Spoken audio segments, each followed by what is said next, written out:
Welcome to the Jenni Carlson Show. It will be Michigan and Washington in the national championship game Monday night.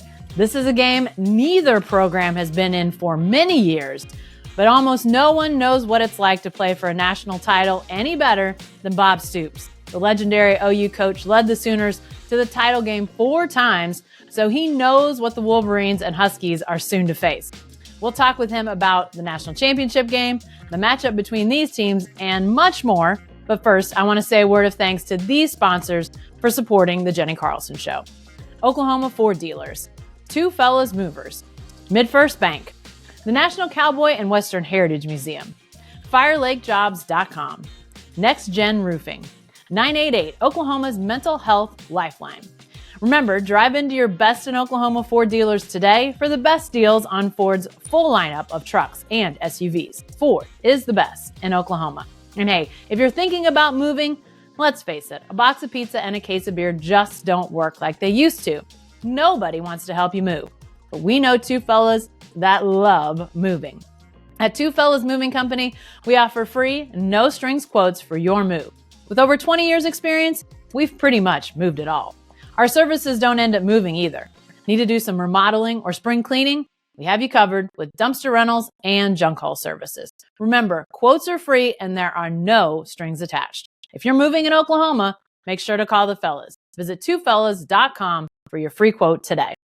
Is it weird not to be on the other side of the mic asking the questions today? It's kind of become that. I don't know if I'm doing a good job or not. I don't know. I don't understand how to follow it all. But it's been fun talking to friends and, some people that maybe people don't get to hear from a lot. So, but I still got something to offer as a guest. Yeah, definitely. And as we look forward to this national championship game, this is definitely in your wheelhouse. All those years you took the Sooners to the national championship game. I know coaches say all the time, try to keep things normal, but this is obviously, if you get to this game, these are supposedly some of the best opponents you'll face all year, probably the toughest opponent you'll face all year. Do you take it different as a coach, or do you try even harder to keep it as consistent as possible? Well, you have to be consistent. That's what your players, your staff is comfortable with.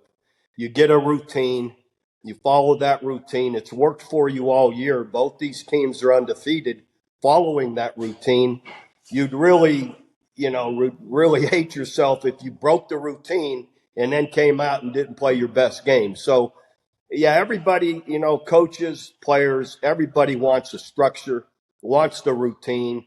Like even when you get there, it may be a Thursday when you get to the site, but it's a Monday practice because everyone knows what my Monday, my Tuesday, my Wednesday, our preparation is like.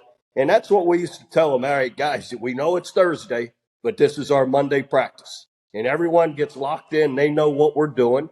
And then you follow that script through the year. Now, some things that you can't keep consistent, the attention, all the media coverage that you're required to do, the bowl functions, whatever it may be.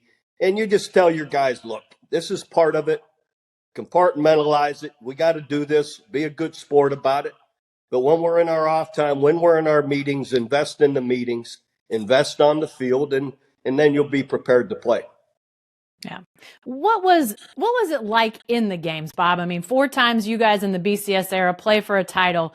Does it feel different? I mean, those years that you're playing for a national championship, you've obviously played in some very high stakes games where lots of people are watching, big crowds, the energy.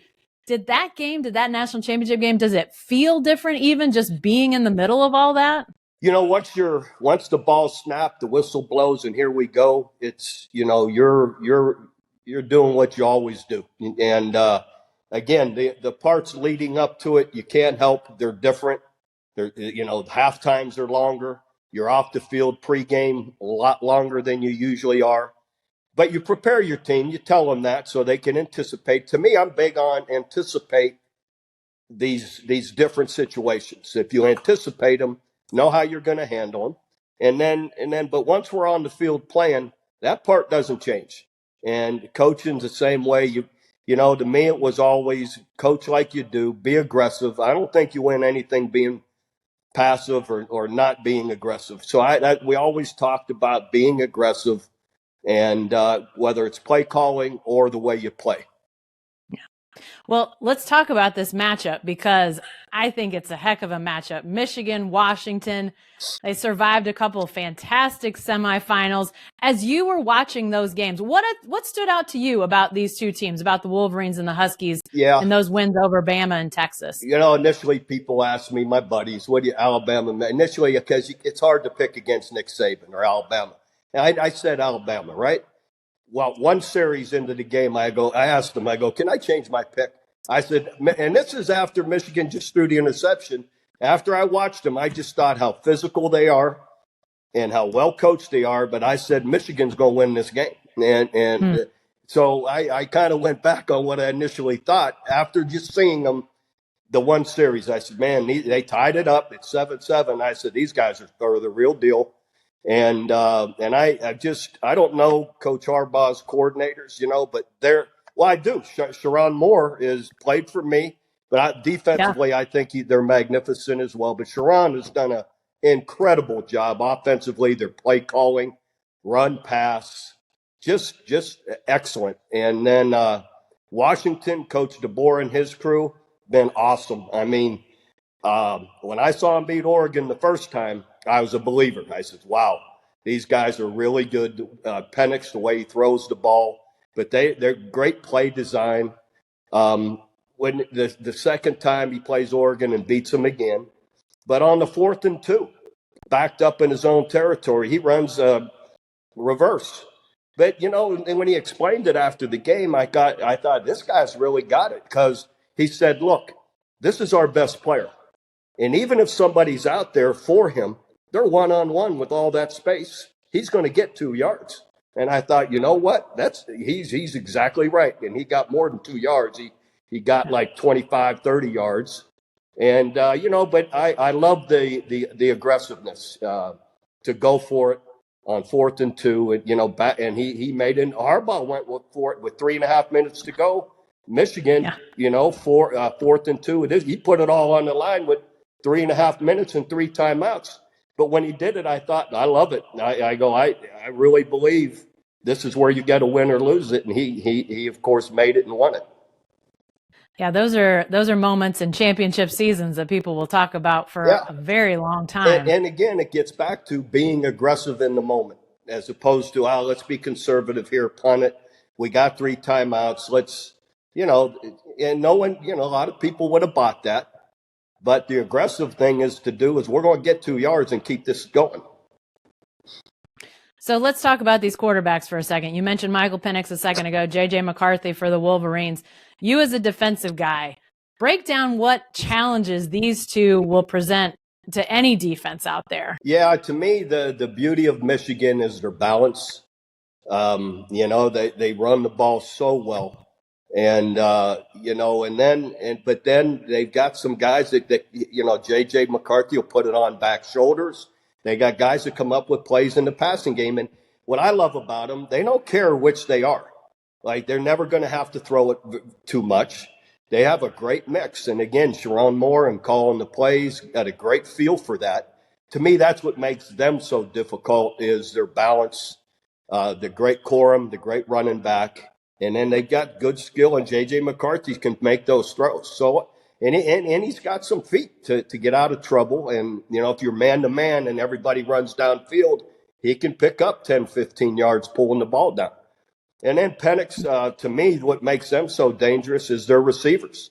Washington's receivers, and I can't tell you all their names, but there's 3 of them that are fantastic and really good, and he finds all of them. And they got a great mix in play designs that Coach DeBoer and his group, they do a great job, in how their play designs, and and they're hard to stop. And Penix is so accurate. Again, to go with those receivers, that makes it really tough to deal with. Penix, I know he plays a little different style, but with his knee injuries, his story reminds me a lot of your guy, Jason White. Yeah. I mean, this guy has fought through a ton to be out there doing what he's doing. I think we're right. Didn't he have 3 ACLs? Jason had 2. Is it 3? Okay, wow. I think I could be wrong. I thought he did each knee and then did another one a second. I had to know that a second time. But either way, to come back from 2 or 3 ACLs and to be the player is, you're right. Reminds you a lot of Jason White, how accurate, how successful throwing the football. And, Jason was slinging it everywhere. I mean, but that's what Penix is doing. So he's definitely overcome those knee surgeries. And that's the beauty too of today's medicine. These doctors, orthopedic doctors that are so refined anymore at the way they mend and the way they repair these ligaments, and then the rehabs after them. So I love it when you see a story like Penix and what he's doing. Hey, another great story. You've mentioned Shirron Moore a couple of times, coordinating Michigan's offense, calling the plays. He stood in for Harbaugh a couple of times as acting head coach this last season. He was recruited when Kevin Wilson was your offensive coordinator, leading the offensive line. But what do you remember about Shirron? He comes from the junior college, spends a couple of years there. Norman, what stood out about him to you when you were coaching him? Yeah, just what you're seeing now. Just a really bright, sharp guy. That understood everything we were doing with Coach Wilson. A really good team guy, was a really good guy to be around. And, so just all those positive qualities that make a good coach. And, we're just everything about him was always positive. And luckily, once he got into the coaching world, GA, and then started moving, he kept in touch with me. And, so we will text back and forth. So I'm just really happy for him. And this is going to lead to a head coaching job at some point, and he's more than earned that. And, and then I was with Fox the one year, going to games, and I was able to bump into him a couple times on the field ahead of games at the Wisconsin game and at the Big Ten championship game against Iowa. I was able to bump into him, say hello, and congratulate him. He always gives me a big hug. So, just happy for him. What a great career he's got going. Thinking about him as a past player getting into coaching, it sort of makes me think about guys like DeMarco Murray, John Finley, Seth Luttrell. Obviously, that's not a complete list of former guys coaching, but it has to be interesting to you to think about those former players now sitting in the offices that, like, I don't know, Kevin or Chuck Long or Mark Mangino or some of those guys sat in. I mean, that's got to be a little bit wild for you. What tells you how old I'm getting, but I love it to go up in the office or walk out on the field after a game, before a game, and to run into my former players and wish them luck, give them a hug. And, we were all of those guys. It's one thing about being at OU, we're all close. It's a close-knit family and everything that we do, and that goes all the way back to 99. And, Seth Luttrell was on my 99 team. So, and a captain and helped get it all started. So all of those guys, I love seeing them have success. I love walking in the office and seeing former, Sooners that are now coaching, how invested they are. And I'm excited about what Seth and Joe John are going to bring. They've got a great deal of experience, and I really believe they're gonna just continue to build with Coach Venables. Yeah. Well, hey, let's get back to the national championship matchup for one other thing I wanted to ask you about. That's the defenses, because I don't know about anybody else, but I thought that Michigan defensive performance against Alabama might have gone a little underappreciated. I thought the Wolverines were tough. Size up their defense, Bob. Yeah, to me, if there's an advantage, both ways or in all things, I think Michigan's defense is the main advantage. I think they're incredible up front, how much pressure they got on Milroe, on Alabama's quarterback. Really strong against the run. All of it.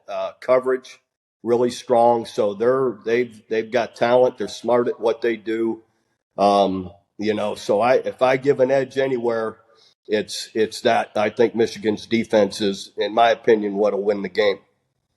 Yeah. And, I know Washington, I know in the Pac-12 this year, a lot of people didn't think there was great defense being played. And I don't think Washington's known for having a great defense. But I do know that Steve Sarkisian and that Texas offense can make head spin on defense. And Washington did what they needed to do. What makes them effective? And maybe we'll see play out against that Michigan offense. No, that's a really fair point. Coach Sarkisian, Texas offensively, very innovative, very, very smart at what they do. And really, it doesn't go down to a nail-biting play at the end. If the one player isn't injured, the running back gets injured and basically has a timeout with 45 seconds. They're gonna burn the clock, and it isn't quite as dramatic. But also that defense beat Oregon twice. Yeah. So it wasn't all offense that beat Oregon. So point being, and in the first game, the head coach put Oregon in some tough spots, by going for two and different fourth downs, those kind of things. And Washington came up with plays when they had to. So, but I still don't think they're as strong as the Michigan defense. But there's something about a team. They haven't been in this position in the playoffs. And I used to say, Michigan got the experience and whatever. And they do, in these games the last 3 years. But there's something about a team like the OU team in 2000 that comes out of nowhere that just has this feeling they can't be beat. And you come up with these plays when you have that feeling that win games.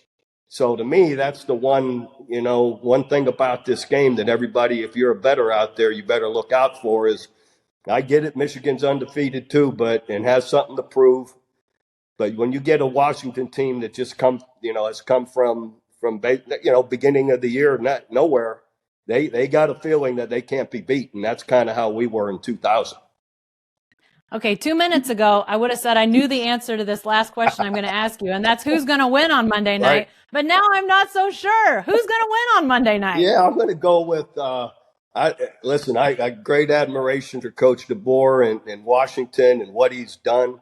I know Jim a little bit, a good bit, actually. We bumped into each other a lot through the years and love what he's done. I feel like he's built it to this, that he's due to win it. And I think the defense is what ends up being the factor in the game that wins it for him. Well, I know I'll be watching. I know you'll be watching. I think it's going to be a great championship game, but breaking it down with you, Bob, this has been awesome. Thanks for doing this. I appreciate it a ton. All right, Jenny, great to be with you, and go sell out crowd. Thanks to all of you for joining us here. And if this was your first time hearing or watching the Jenni Carlson Show, you joined us on a great day. Be sure to subscribe on YouTube or your favorite podcast app and download our new Sellout Crowd app for your iPhone or Android. Thanks again for being here, and we'll see you next time.